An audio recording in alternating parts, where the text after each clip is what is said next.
Otra obra muy importante que el Señor ha encomendado a la iglesia que edificó es la obra de benevolencia. Y al igual que mencionamos en las anteriores lecciones, hay dos formas de llevar a cabo la obra que el Señor ha encomendado. Una es la forma individual y otra es la forma colectiva.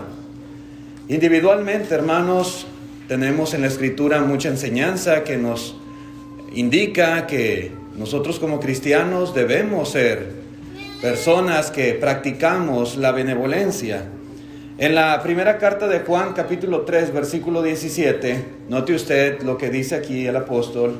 Dice: pero el que tiene bienes de este mundo y ve a su hermano tener necesidad y cierra contra él su corazón, ¿cómo mora el amor de Dios en él?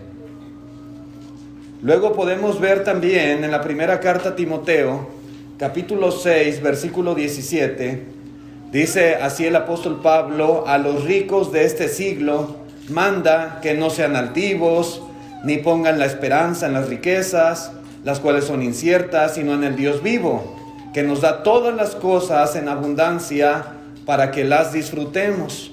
Noten el verso 18, que hagan bien, que sean ricos en buenas obras, dadivosos, generosos, atesorando para sí buen fundamento para lo porvenir, que echen mano de la vida eterna. Podemos ver también en la carta a los Gálatas, en el capítulo 6 y versículo 10, dice el apóstol Pablo: así que, según tengamos oportunidad, hagamos bien a todos, y mayormente a los de la familia de la fe. Y pudiéramos seguir leyendo más pasajes que apelan a los individuos que formamos parte de la iglesia del Señor. Estos y otros pasajes más, hermanos, son mandamientos directos. Mandamientos del Señor dado por medio de los apóstoles para que como individuos hagamos toda clase de bien, para que seamos buenos, para que hagamos obras generosas con aquel que está en necesidad. Debemos utilizar nuestros bienes, esas bendiciones que Dios nos ha dado, bendiciones materiales, en favor de otros menos afortunados, compartiendo, ayudando con ellos para suplir su necesidad.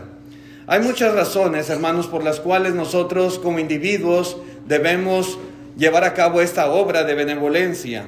Por ejemplo, cuando lo hacemos, podemos decir que nos parecemos más a Jesús. Nuestro Señor Jesucristo, durante su ministerio en esta tierra, dice la palabra de Dios que Él hizo toda clase de bienes y sanó a los enfermos, y Él hizo toda clase de buenas obras. Él mismo dijo, hermanos, que no había venido para ser servido, sino que había venido para servir. Y lo hizo el Señor cada día de su vida. Mientras estuvo en este mundo, Él se dedicó a servir a los demás. Y la palabra de Dios nos enseña a que nosotros sigamos las pisadas de Jesús, a que imitemos su ejemplo. En todo aspecto, hermanos, hermanas, Jesús es un ejemplo a seguir. En todo ámbito, en toda buena obra que nuestro Señor hizo, siempre Él nos dejó ejemplo para que hagamos lo mismo. Pero no solamente, hermanos, nos parecemos más a Jesús. Cuando nosotros practicamos la benevolencia, también desarrollamos nuestra alma. Y cuando hacemos esto, redunda en muchas bendiciones, en muchos beneficios para nuestra propia vida. Dice en el libro de los Hechos, en el capítulo 20, versículo 35, dice así: en todo os he enseñado que, trabajando así, se debe ayudar a los necesitados. Y recordar las palabras del Señor Jesús, que dijo: más bienaventurado es dar que recibir. Cuando nosotros damos, nosotros somos bienaventurados. Cuando nosotros ayudamos al necesitado, nosotros recibimos bendición de Dios. Cuando nosotros usamos nuestros bienes, cuando trabajamos y Dios nos bendice económicamente, materialmente, y utilizamos para ayudar al que tiene necesidad, hermanos, hay una gran bendición en ello. Nosotros, hermanos, desarrollamos nuestra alma y también recibimos bendición. Dice en Tito capítulo 3, Tito 3, versículo 8, dice el apóstol Pablo: palabra fiel es esta, Y en estas cosas quiero que insistas con firmeza para que los que creen en Dios procuren ocuparse en buenas obras. Estas cosas son buenas y útiles a los hombres. Estas cosas son buenas y útiles. Es bueno para usted, es bueno para mí y es bueno para todos. Y hay beneficio, hay utilidad en hacer esto que aquí se instruye por medio del apóstol Pablo. ¿Usted cree en Dios? ¿Usted es creyente en el Señor? ¿Usted es discípulo de Jesús? Bueno, esas palabras son para nosotros. Que procuremos en la medida de nuestras posibilidades estar ocupados en toda clase de obras buenas. Pero, hermanos, por si esto fuera poco, podemos decir también que nuestro destino eterno depende también, en gran medida, de si llevamos a cabo no esta obra que el Señor nos ha encomendado. Dice allí en Mateo capítulo 25, versículo 36. Desde el 34 dice: entonces el rey dirá a los de su derecha: venid benditos de mi Padre, heredad del reino preparado para vosotros desde la fundación del mundo. Verso 35, porque tuve hambre y me disteis de comer, tuve sed y me disteis de beber, fui forastero y me recogisteis, estuve desnudo y me cubristeis, enfermo y me visitasteis, en la cárcel y vinisteis a mí. Hermanos, podemos ver aquí claramente la enseñanza de nuestro Señor Jesucristo. Si fuimos personas que practicamos benevolencia, podemos decir que en el día del juicio esto se va a tomar en cuenta. Dios lo va a tomar en cuenta. Entre otras cosas muy importantes que el Señor va a juzgar nuestras vidas está qué tantas obras hicimos nosotros, qué tanto cumplimos con la encomienda del Señor de ayudar al necesitado, al desamparado, al desafortunado. Y aquellos que entrarán al reino preparado desde antes de la fundación del mundo, entre otras cosas, habrán hecho toda clase de obras buenas. Aquellos que no hicieron esta clase de obras, pues su destino será otro completamente diferente. El Señor dirá a los de su izquierda: apartados de mí, malditos al fuego eterno, preparado para el diablo y sus ángeles. Hermanos, no es nuestra obligación ayudar al que es irresponsable. No es nuestra obligación ayudar al que es perezoso o al que quiere simplemente dinero para derrocharlo en sus vicios. No es nuestra obligación ayudar a los tales. Pero cuando en nuestra mano está el poder ayudar a quien tenga verdadera necesidad, debemos de hacerlo. Muchas veces los hay a nuestro alrededor. Y si no lo hacemos, nosotros ponemos en riesgo nuestra salvación eterna. Como dijo Juan: el que tiene bienes de este mundo y ve a su hermano tener necesidad y cierra contra él su corazón. Si hacemos eso, nuestra salvación eterna, hermanos, está en riesgo, está en peligro. Otra cosa importante es que la benevolencia es el fruto del cristianismo. La benevolencia, hermanos, no es el medio para propagarlo. No vamos a utilizar como un arma, como una herramienta, la benevolencia, la ayuda para tratar de rescatar las almas para Cristo Jesús. Nunca, hermanos, ni como individuos ni como iglesia debemos, por ejemplo, ofrecer alimentos. Nunca debemos ofrecer a la gente ropa, calzado o dinero como un medio para que la gente escuche y para que la gente acepte el evangelio de Cristo Jesús que le predicamos. No es por ahí la cosa. No debemos hacer uso de estas cosas con esa finalidad. Por supuesto que no. Si alguna persona a veces nos pregunta, porque suele suceder, Ahí en la iglesia donde tú vas, dicen las personas, no dan ropa, no dan zapatos, no dan comida, no dan desayunos. La respuesta es no. No. Y no lo hacemos porque nosotros estaríamos utilizando una forma equivocada para atraer las almas a Cristo.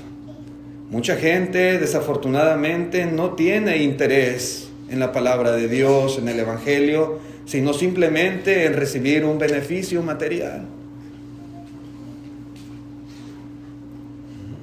Cuando el Señor alimentó a aquella multitud de personas, después que volvieron a tener hambre, le seguían buscando, esperando que simplemente Él, cada ocasión, hiciera el mismo milagro para satisfacer sus vientres.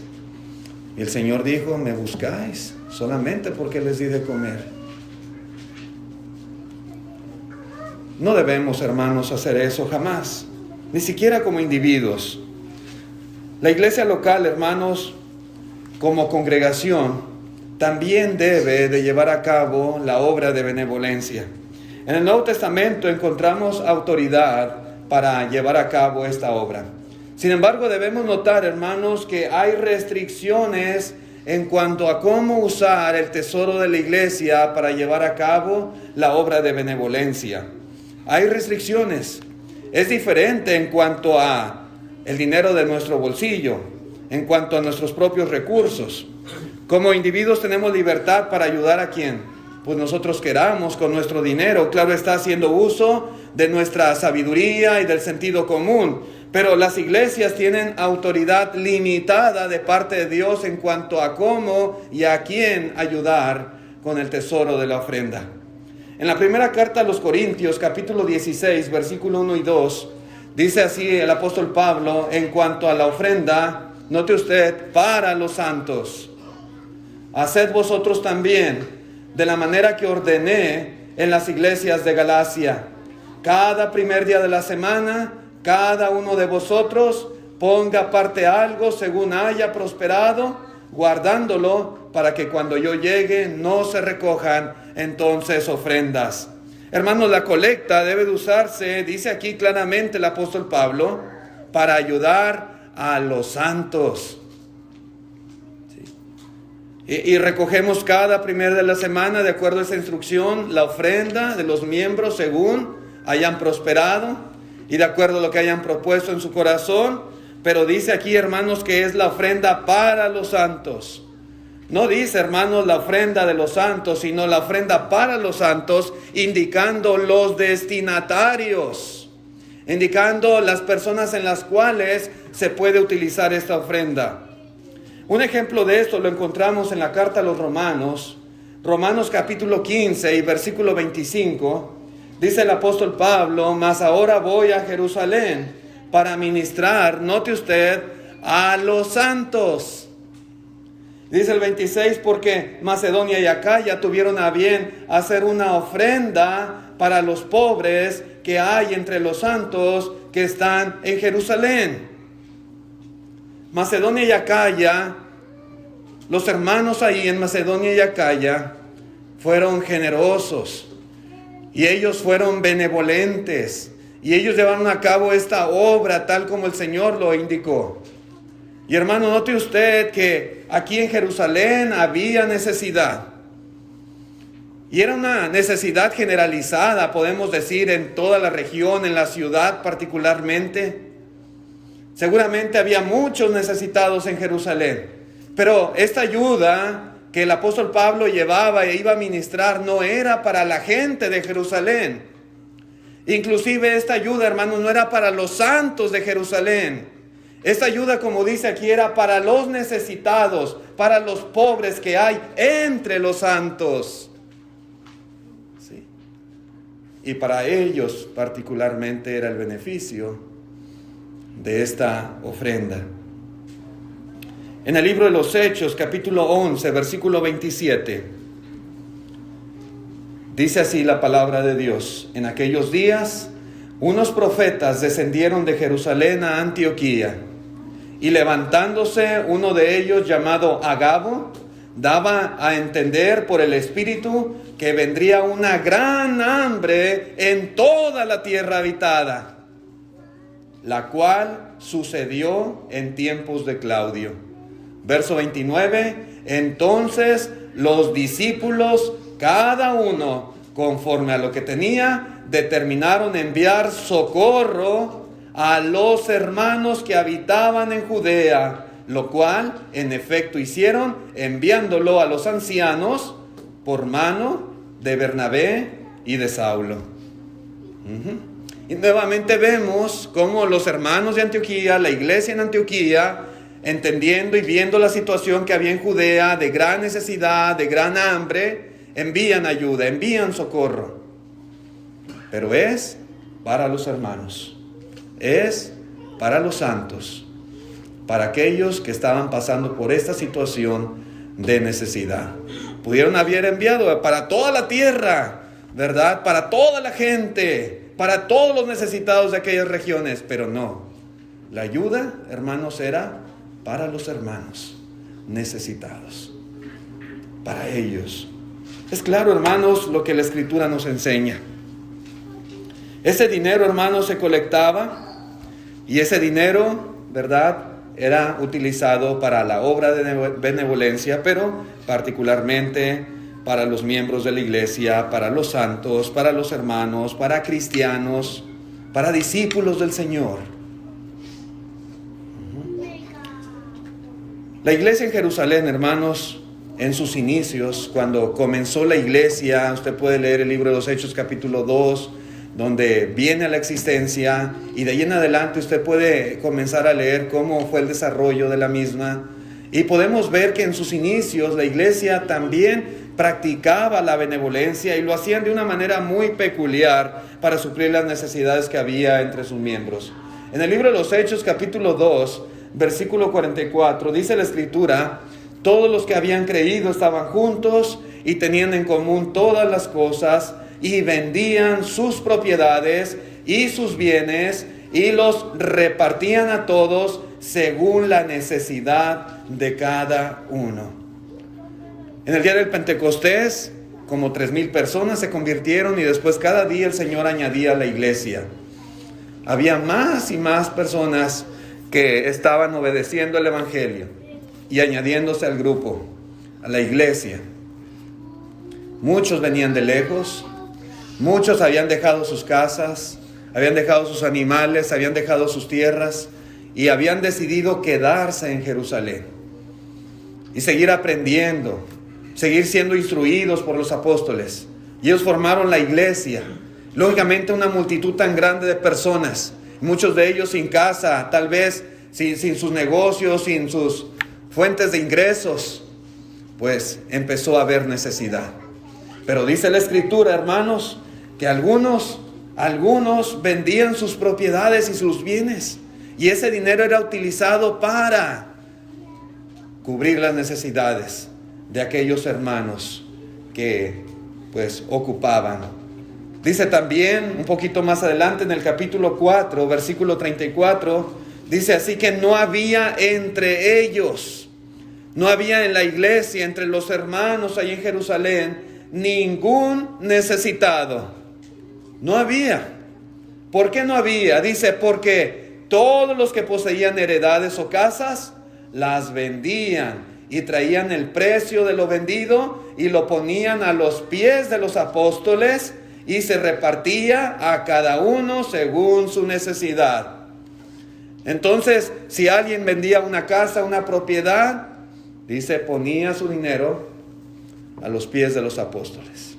Los apóstoles se encargaban de administrar estos recursos y repartirlos entre aquellos que necesitaban ayuda económica para solventar las necesidades básicas. Así que, hermanos, ese dinero se colectaba, se ponía a los pies de los apóstoles y no se utilizaba para ayudar a aquellos que no eran santos. No se utilizaba para ayudar a las personas del pueblo, de la ciudad, que no fueran miembros de la iglesia del Señor. Solamente para los santos.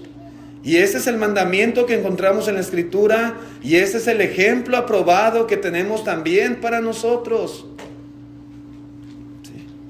La ofrenda es para llevar a cabo la obra de benevolencia, pero estamos limitados para que esa obra sea para los santos en necesidad. Un ejemplo, hermanos, podemos verlo en el libro de los Hechos, capítulo 3. Hechos 3, dice en el versículo 1, Pedro y Juan subían juntos al templo a la hora novena, la de la oración. Y era traído un hombre cojo de nacimiento, a quien ponían cada día a la puerta del templo que se llamaba La Hermosa, para que pidiese limosna de los que entraban en el templo. Verso 3. Cuando vio a Pedro y a Juan que iban a entrar en el templo, les rogaba que le diesen limosna. Pedro, con Juan, fijando en él los ojos, le dijo: míranos. Entonces él les estuvo atento, esperando, note usted, esperando recibir de ellos algo. Mas Pedro dijo: no tengo plata ni oro, pero lo que tengo te doy. En el nombre de Jesucristo de Nazaret, levántate y anda. Y el cojo se levantó y comenzó a caminar y comenzó a saltar, glorificando a nuestro Dios. Pero hermanos, yo quiero enfatizar el punto de que Pedro y Juan eran apóstoles. Podemos decir, entre los apóstoles tal vez de los más, digamos, líderes del grupo, Pedro y Juan. Y ellos están aquí, hermanos, en este lugar, en esta parte del templo, y ellos ven a aquel hombre cojo y lo escuchan. Y este hombre estaba ahí mendigando. ¿Estaba necesitado? Pues claro que sí. ¿Él les estaba pidiendo ayuda? Sí. ¿Él estaba esperando unas cuantas monedas? Sí. Pedro y Juan, hermanos, tenían autoridad para utilizar ese dinero que los hermanos ponían a sus pies.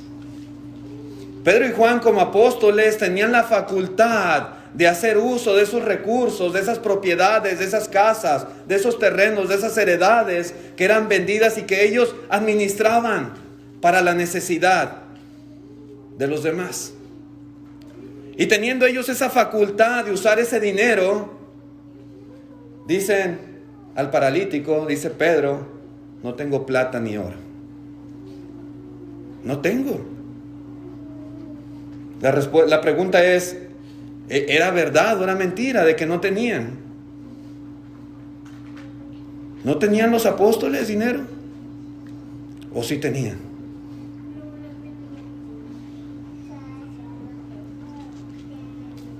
Hermanos, ellos no estaban mintiendo. Pero entonces el dinero de las ventas de las propiedades, el dinero que era confiado en sus manos para que lo administraran, pues sí, sí había dinero, hermanos, por supuesto que sí, pero tales fondos se utilizaban para ayudar solamente a los hermanos en necesidad. De ese dinero no podían echar mano para dar limosnas a este hombre. Entre los hermanos, por supuesto que sí. Si alguien necesitaba, ¿verdad?, de cosas esenciales para vivir, por supuesto que sí, para eso era. Pero en este caso en particular, hermanos, no era así con este cojo de nacimiento. Dicen: no tengo plata ni oro, dicen Pedro y Juan. Hermanos, no es obra de la iglesia encargarse de suplir las necesidades físicas de toda la humanidad.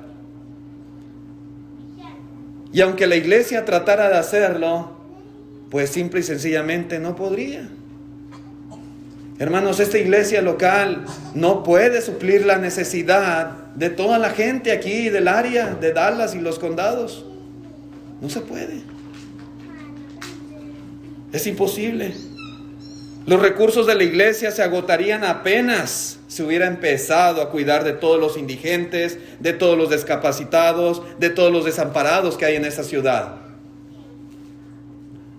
La iglesia no puede llevar a cabo esta obra de esta manera. La función de la iglesia, hermanos, primeramente, no es la de una unidad de socorro material, económico. No es, hermanos, la principal función de la iglesia del Señor. La obra primaria de la iglesia es una obra espiritual. Es la de salvar almas por medio de la predicación del Evangelio de Cristo Jesús. Dios, hermanos, ha puesto autoridades civiles. Dios ha puesto gobiernos, quienes tienen la responsabilidad de establecer agencias, de establecer programas para ayudar a los menos afortunados de su población. Y para eso es que todos nosotros pagamos impuestos. Pero la iglesia local, hermanos, no tiene esta encomienda porque simple y sencillamente sería algo imposible para que la iglesia pudiera llevarlo a cabo.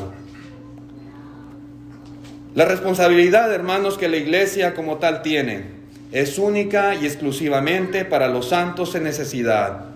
Repito, para los miembros de la iglesia del Señor. Nada más.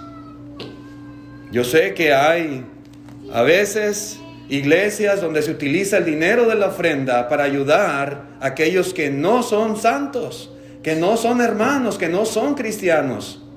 Pero no hay autoridad de parte de Dios para que como iglesia llevemos a cabo la obra de benevolencia de esta manera.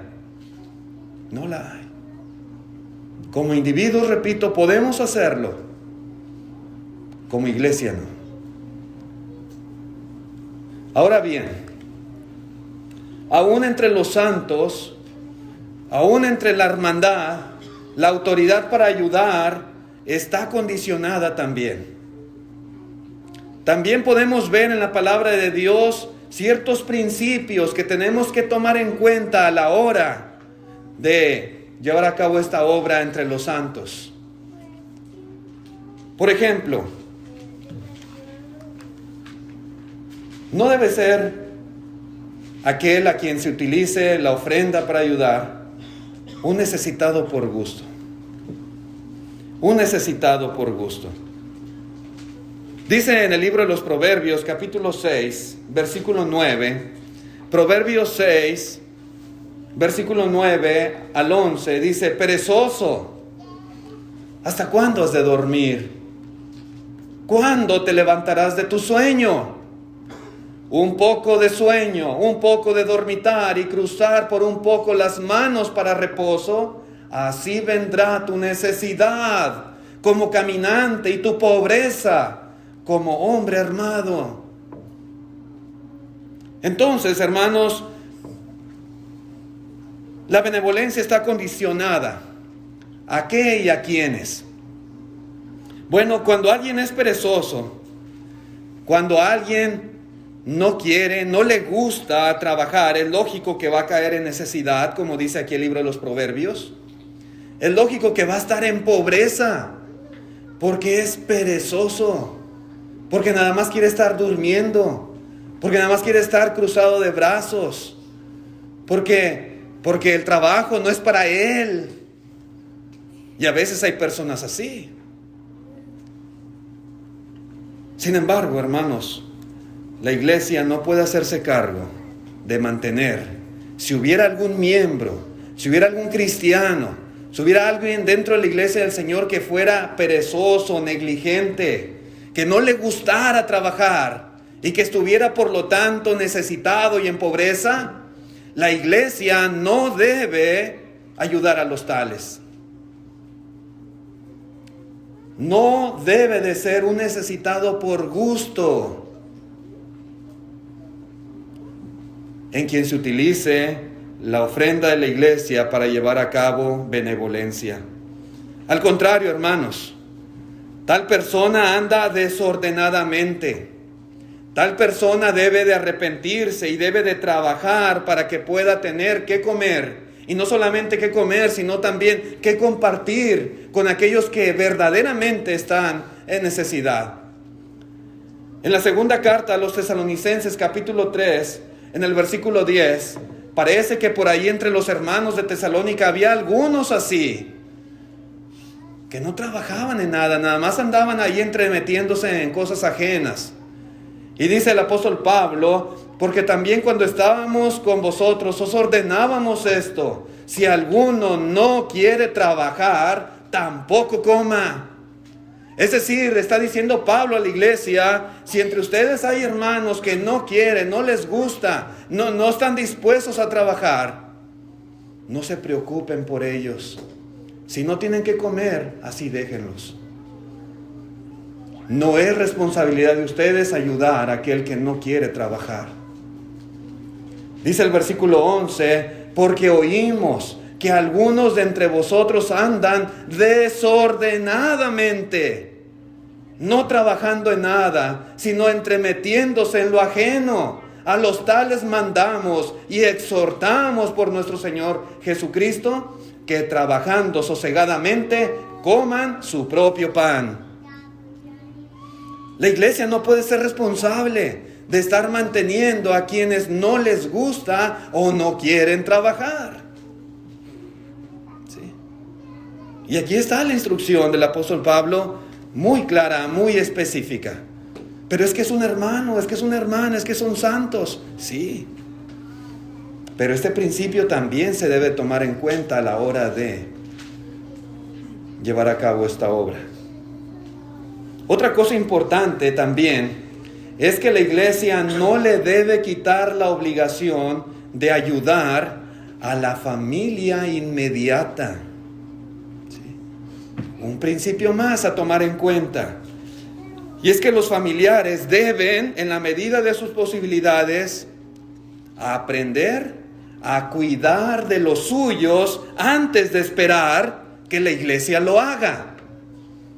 Dice, por ejemplo, en la primera carta a Timoteo, capítulo 5 y versículo 4, dice el apóstol Pablo, pero si alguna viuda tiene hijos o nietos, aprendan estos primero a ser piadosos para con su propia familia y a recompensar a sus padres, porque esto es lo bueno y agradable delante de Dios.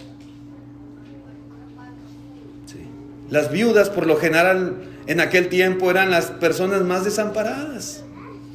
Una viuda por lo general pues ya era una mujer mayor, a veces con ciertas enfermedades, con ciertas limitaciones físicas, que si no había quien le ayudara, pues, ¿cómo poder ganarse la vida? Pero dice el apóstol Pablo, si esa viuda tiene hijos o tiene nietos, ellos deben de ver por ella. Y dice el versículo un poquito más adelante, en el 8, dice, porque si alguno no provee para los suyos, y mayormente para los de su casa, ha negado la fe, y es peor que un incrédulo. Pero es un santo, es una santa, es un cristiano, una cristiana. Sí, pero note usted, hermanos, y por eso decía al principio que puede afectar nuestra salvación eterna. Porque si nosotros tenemos familia, si yo tengo a mi abuelito, mi abuelita, o a mi papá o a mi mamá en una situación de necesidad, y yo siendo su hijo y pudiendo ayudarles, ¿no les ayudo? Yo digo, no, allá que le ayuden los hermanos, allá está la iglesia, que le ayuden ellos. Dice el apóstol Pablo, ha negado la fe y es peor que un incrédulo. Peor. Porque los incrédulos, hermanos, todavía no tienen temor de Dios y no conocen la palabra de Dios. Pero si uno dice ser cristiano y conoce la palabra de Dios y no lo hace, está uno en peor condición que ellos. Y continúa diciendo, note usted el versículo 16, dice, y si algún creyente o alguna creyente tiene viudas, que las mantenga y no sea gravada la iglesia, a fin de que haya lo suficiente para las que en verdad son viudas. ¿Sí? ¿Usted es creyente? ¿Usted es un hermano o hermana en Cristo? Bueno, esto es para nosotros, hermanos. ¿Sí? Si tenemos algún familiar cercano, papá, mamá, en este caso está hablando particularmente de viudas, nosotros tenemos que ser responsables de ayudarles económicamente en sus necesidades. Antes de acudir a la iglesia, ellos deberían de tener el apoyo de sus hijos, de sus nietos. Si no lo hacemos, hermanos, estamos mal. Lo que nos enseña la palabra de Dios.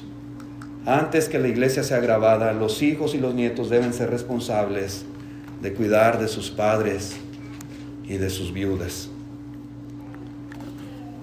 Si no lo hacen, entonces han negado la fe y son peores que los incrédulos. Podemos decir que tales creyentes, tales hermanos o hermanas, no pueden ser considerados fieles en la iglesia. No. Si hubiese algún hermano o hermana entre nosotros que tuviese alguna viuda, algún padre o madre, ancianito, que no puede valerse por sí mismo y que está en necesidad, y aquí está, aquí adora, aquí se reúne con nosotros y no ayuda a sus padres, ese hermano, esa hermana es peor que un incrédulo. No puede ser considerado un hermano o hermana fiel entre nosotros. Debe ser exhortado, amonestado, y debe de arrepentirse y debe de ayudar a sus padres, viudas, a sus familiares cercanos en necesidad. Ahora bien, existe también la posibilidad de que sea una necesidad más grande de lo que los hijos y los nietos pudieran suplir. Puede ser. Puede ser que aquel hermano, aquella hermana, aquella viuda tal vez tiene hijos y nietos. A lo mejor los hijos y los nietos pues no son tan solventes económicamente, y puede ser que ellos estén dando todo lo que pueden para ayudar en la necesidad de su familiar. Puede ser que lo estén haciendo y que sean responsables y que siempre estén cuidando y velando por aquel papá o mamá, abuelito, pero aún entre todos puede ser que no suplan la necesidad. Puede ser que a lo mejor solamente tuvo un hijo y tiene 2 nietos nada más, aquella viuda pobre, y no pueden solventar la necesidad. Puede haber diferentes circunstancias. Si ellos han hecho su parte, si ellos como familia se han esforzado por cumplir su responsabilidad, y aún así no es suficiente para cubrir la necesidad, entonces sí, hermanos, la iglesia tiene la responsabilidad de ayudar también de la ofrenda. De ayudar.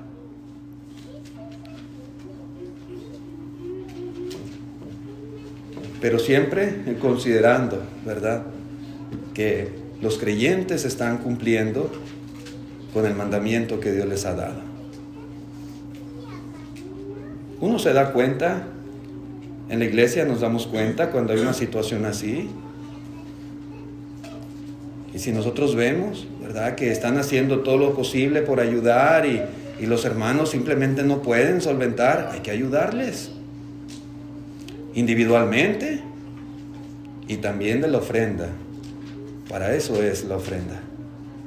Pero siempre cuidar de no quitar la obligación de ayudar a la familia inmediata.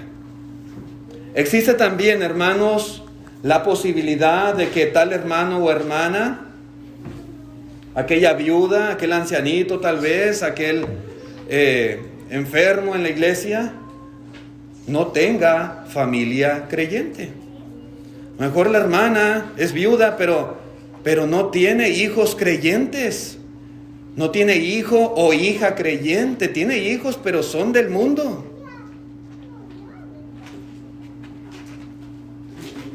Y no le ayudan.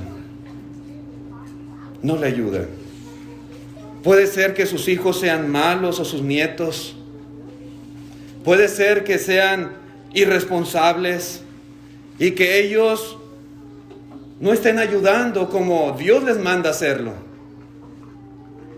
Puede ser, hermanos, que no haya quien vea por aquel hermano o hermana necesitada.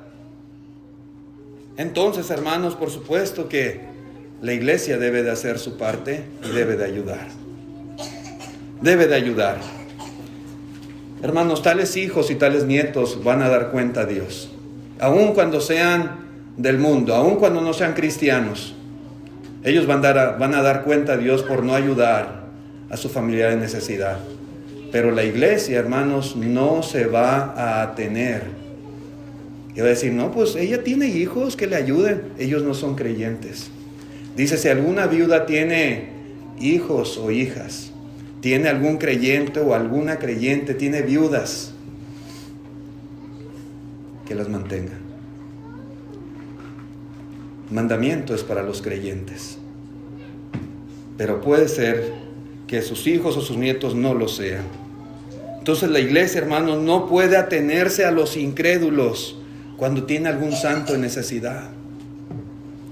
Si esa viuda es cristiana y sus hijos no son responsables, nosotros vamos a ser responsables y nosotros sí vamos a ayudar. ¿Y qué, hermanos, si la iglesia local no pudiera suplir la necesidad de aquel santo necesitado? ¿Qué pasaría? Es posible que aquí, por ejemplo, en Estados Unidos, las iglesias tengan más solvencia económica, pero hay iglesias en lugares que son muy pobres. Y puede ser que los hermanos no tengan la suficiente solvencia, aún la iglesia misma, para satisfacer la necesidad de algunos de sus miembros. En tales casos, hermanos, encontramos autoridad en el Nuevo Testamento para que otras iglesias locales puedan también participar y ayudar en tal situación. Dice en la carta a los Romanos, capítulo 15, como habíamos leído, versículo 25, dice, mas ahora voy a Jerusalén para ministrar a los santos. En un principio en la iglesia en Jerusalén no había necesidad entre los hermanos, pero ahora Pablo va a Jerusalén con esa finalidad. Dice, porque Macedonia y Acaya tuvieron a bien hacer una ofrenda para los pobres que hay entre los santos que están en Jerusalén. ¿Qué vemos aquí, hermanos? Vemos una iglesia que envía ayuda económica de la ofrenda para suplir la necesidad de los santos en otros lugares, cuando aquella iglesia local no tiene la capacidad para suplir dicha necesidad. Y así debe de ser.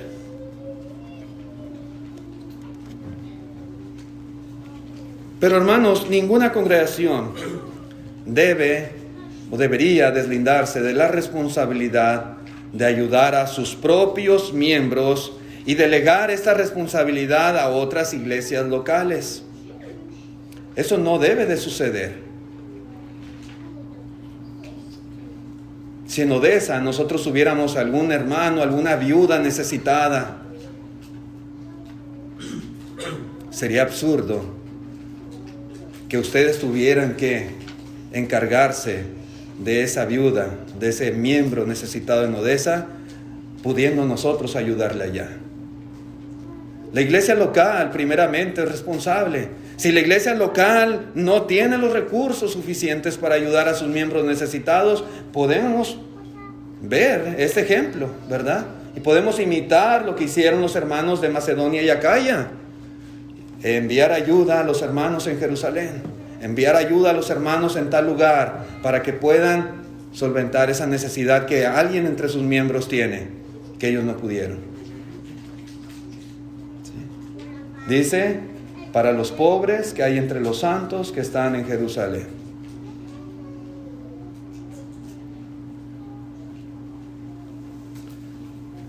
Ninguna iglesia local, hermanos, tampoco debe quitarle la responsabilidad a otra iglesia local de ayudar a sus propios miembros. Porque no es el plan de Dios, no es el orden que Dios ha establecido. Si nosotros sabemos de la necesidad que hay en tal lugar, algún hermano tal vez de alguna otra congregación, y sabemos de cierta necesidad, debemos permitir que la iglesia donde él es miembro haga su parte primeramente. No podemos decirle, mira, iglesia local en tal lugar, danos chance, nosotros nos encargamos de tu necesitado. Nosotros lo hacemos por ti. No. Primeramente ellos. Si ellos no pueden, entonces podemos nosotros ayudar, claro que sí. Es orden, hermanos. Dios es un Dios de orden, simplemente. No es que seamos quisquillosos o que seamos malos en querer ayudar. No, hay que hacer las cosas de acuerdo al plan que encontramos en el Nuevo Testamento. La obra de benevolencia, hermanos, es administrada completamente por la iglesia local. Cuando la iglesia local lo hace, estamos cumpliendo con el patrón del Nuevo Testamento. Cada congregación es autónoma, es independiente, y cada congregación cumplirá con su responsabilidad de acuerdo a su capacidad. Pero es la iglesia local la que hace esta obra. No le delega a nadie más el llevar a cabo la benevolencia. Cada iglesia determina cuánto envía. Cada iglesia determina y escoge a sus propios mensajeros o los medios para hacer llegar esta ayuda. Y esa ayuda, hermanos, es solo para iglesias que tienen miembros en necesidad. Y por lo general, de acuerdo a lo que vemos en el Nuevo Testamento, la ayuda se entrega directamente a la iglesia por medio de los ancianos. Lo que podemos nosotros ver en este panorama de cómo se llevaba a cabo la benevolencia. Entonces, hermanos, en resumen, el orden a seguir para suplir las necesidades de los santos es, primero, el individuo mismo. Si está en posibilidades de hacerlo y hasta donde su capacidad le permita, pues tratar de hacerlo. Si el individuo no puede solventar su propia necesidad, el hermano o la hermana, entonces la familia, particularmente los hijos y los nietos, conforme a su capacidad, deben de ayudar. Si la familia no puede, entonces la iglesia local, conforme a su capacidad, debe de ayudar. Si la iglesia local no puede, entonces iglesias locales en otros lugares pueden, por supuesto, ayudar y participar en la necesidad de los santos en tal o cual lugar. Eso es lo que nos enseña, hermanos, la palabra de Dios. Y al igual, hermanos, como mencionábamos también en cuestión de la benevolencia, en cuestión de la edificación, no hay autoridad bíblica para que las iglesias utilicen otros medios, otras formas, otras organizaciones para llevar a cabo la obra de benevolencia. No existe autoridad en las Escrituras, hermanos, para que las iglesias locales usen sus fondos para apoyar, por ejemplo, organizaciones benéficas. Y decir, estamos haciendo la obra de benevolencia. Enviar fondos, por ejemplo, a orfanatos, a asilos, a guarderías, a hospitales, a lugares de refugio, a la Cruz Roja o a cualquier otra organización benéfica o de caridad. No podemos hacer tal cosa. No hay mandamiento, no hay ejemplo, no hay inferencia que justifique esa forma de utilizar la ofrenda o los recursos económicos de la iglesia local con el argumento de que estamos llevando a cabo la obra de benevolencia. Los únicos destinatarios de la ayuda económica de una iglesia local son los cristianos, son hermanos, son santos en necesidad. Aquí no entra, hermanos, repito, el que no quiere trabajar. Aquí no entra el que está endeudado, el que tiene hasta el tope las tarjetas de crédito porque se ha puesto a gastar y a gastar y a gastar en cosas vanas, triviales. No, en esos casos en particular no, ¿verdad? En cosas frívolas, uno puede gastar Uno va a los restaurantes y nada más de pasar la tarjeta y uno puede comprar y comprar cosas que a veces ni necesitamos y al rato ahí está el saldo que hay que pagar. Pero esa clase de necesidad no es de la que habla la palabra de nuestro Dios, sino aquellos que en verdad están necesitados, cosas de primera necesidad que muchas veces puede darse entre los hermanos. Abrigo, comida. Ha habido casos donde viene alguna tempestad, viene algún desastre natural, algún terremoto y los hermanos lo pierden todo. Sí, por supuesto que sí, que hay que ayudar. Cuestión de salud, medicamentos, está en riesgo la vida, hay que ayudar. Cosas de verdadera necesidad es el punto. Así que hermanos, simplemente, ¿verdad? La palabra de Dios nos enseña cómo llevar a cabo esta obra, tanto individual como congregacionalmente hablando. Gracias por su atención, hermanos. Dejamos en pantalla el plan de salvación y seguimos insistiendo a todos los amigos visitantes y a nuestros jóvenes a que vengan a la obediencia al Evangelio si aún no lo ha hecho, y que usted también forme parte de esta iglesia que el Señor Jesús edificó, la iglesia de Cristo Jesús, y reciba todos los beneficios de estar en Cristo. Estemos de pie para cantar el himno que nuestro hermano ha preparado. Gracias por su atención.